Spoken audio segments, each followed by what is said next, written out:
Huy, na de meron sa Metro Surigao sa kong ati kay iyang singsing man gyud huot man so ana siya magpalit na lang daw siya bag-o. So may gani kay nangutana pud siya mo lagi mangutana lagi gyud kung kamaw jud sila mo adjust kay kung dili lang gyud na magasto-gasto lang gyud may na lang makasibud ba ipa-adjust na lang tong singsing na daan instead na mapalit og bag-o.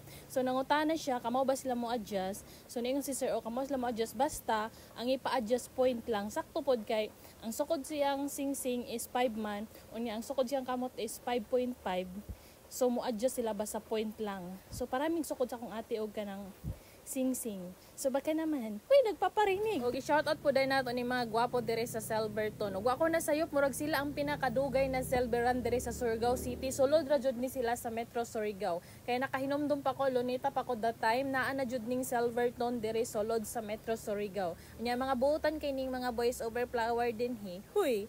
Unya, kung namoy mga singsing na kanang huot, ayon na mo pag-antos ipa kuan na kanang pa-adjustin na siya basta dili lang jud kanang over na 6 7 kung point lang dali ra ma-adjustan mahulat pag yud ninyo ug nangita pud mong legit na silver dali na din dire sa Silverton kay sila ang pinaka legit na silveran diri mo cleaning pud sila unya nangutana mo pila ang presyo sa pa-adjust kung wa po ko na sayo kay kalimtunon baya ko huy murag nara sa 80 pesos ingan na ra siya kabarato gyud mao to amo nan pud gihulat sa akong ate kay dali ra jud siya kaayo kay ang gipa kuan man good gipa-adjust is point lang so ingan na ra jud siya kadali mo adjust man sila 6 7 pero murag kuan siya dugay-dugay siya kay kung point lang dali ra jud kayo mahulat ra gyud niyo and then free cleaning pagkahuman.